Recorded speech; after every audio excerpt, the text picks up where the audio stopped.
Hi, my name is Ann Lukowski and I'm a registered dietitian and certified diabetes educator. And today I'm hopefully going to help you better understand the food label. One of the first places to start is to look at the ingredient list. Oftentimes a product that has fewer ingredients can indicate that it is less processed and often has more natural ingredients.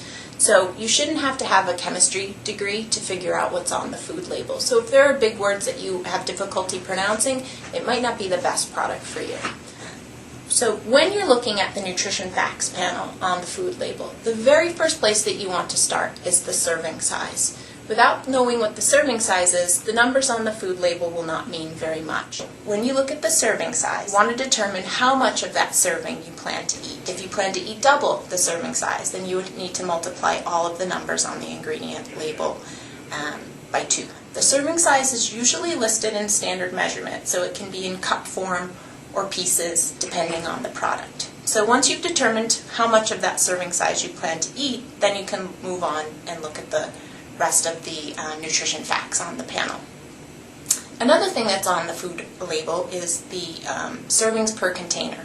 So if you decide that you're going to eat the entire box of something or can of something, you want to make sure that you know how many servings are in that container so that you can adjust the numbers on the food label.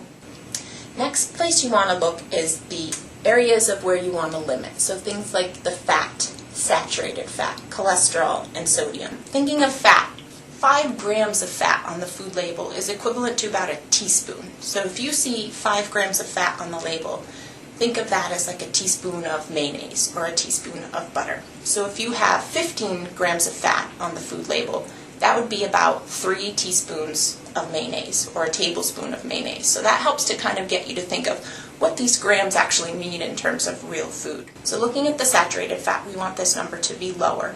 I usually say looking at saturated fat should be between 0 and 2 grams per serving. Trans fats on the label is also another ingredient that we want to make sure that we're limiting. And trans fat should really be 0 on the label because these can actually increase your bad cholesterol and lower your good cholesterol. Now, one tricky thing that they do with trans fats is if a product has less than 1/2 gram of trans fats on the food label, they're not required to put 0.5 on the label, they'll just put 0.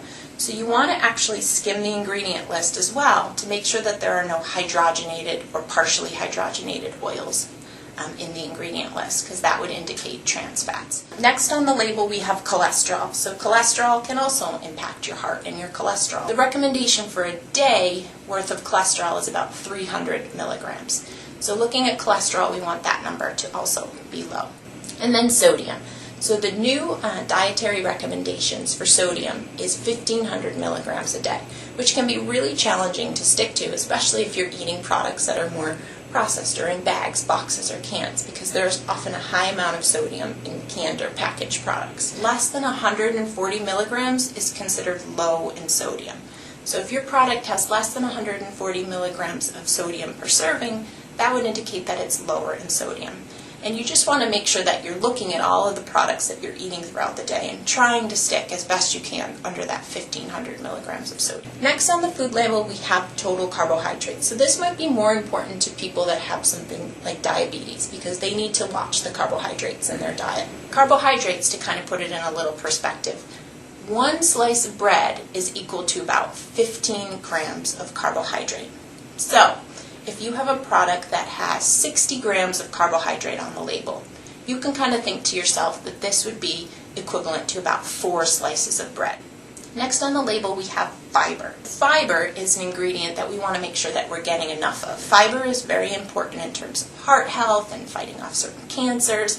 Fiber can also help to keep you full and satisfied, so it's a great tool to make sure that we're getting enough. So when we look at fiber, think of 3 grams of fiber is considered a good source of fiber. 5 grams of fiber is considered excellent. So if you find a product that has 3 to 5 grams of fiber, that's actually pretty good.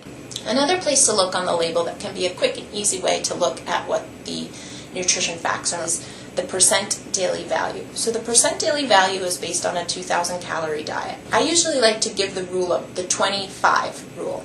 So 20% of something in the daily value category would indicate that the product is high in that. 5% of the daily value would mean that it is low. So remember, we want to try and limit the amounts of fat, cholesterol, and sodium. So we'd want this percent daily value to be closer to the 5 range.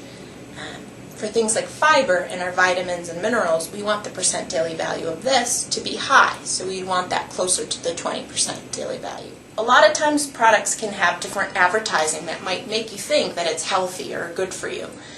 So we have a soup can here, and contains a full serving of vegetables. It has this symbol here, best life. Really makes you think like it's good for you. Or you might see a soup that, says healthy or smart or something like that. So don't always get fooled by what the label says. Now that you have the information, you can go to the food label and the nutrition facts panel and really make sure that it is healthy or good for you. So if we look at this label, we can see that the serving size for this can, there's 2 servings per container. Most people, when they have soup, are oftentimes eating the whole can of soup. So you want to make sure that if you do plan to eat the entire can of soup, that you're doubling all of the numbers on this label. And then if we quickly look at sodium, which is something that in soups can be very high, in 1 serving, which is only half of this can, is 910 milligrams of sodium. Very close to our daily amount that we need for the entire day. So if you were to eat the whole can, you would be well over the daily recommended amount. And we have here barbecue sauce. So again, always remember to look at the serving size on the top of the label first. So the serving size for this particular barbecue sauce is 2 tablespoons. Most people, again, are probably using more than 2 tablespoons of this product. So you want to make sure that you have to double or quadruple the values or numbers on this label if you plan to eat more of that. And then again, looking at things like sodium. 2 tablespoons is 420 milligrams of sodium. And remember, we said that 140 milligrams would indicate something is low in sodium. So we can say that this product is pretty high in salt. So hopefully you'll have a better understanding of what the food label is, and you can make better choices when you're buying products in the grocery store.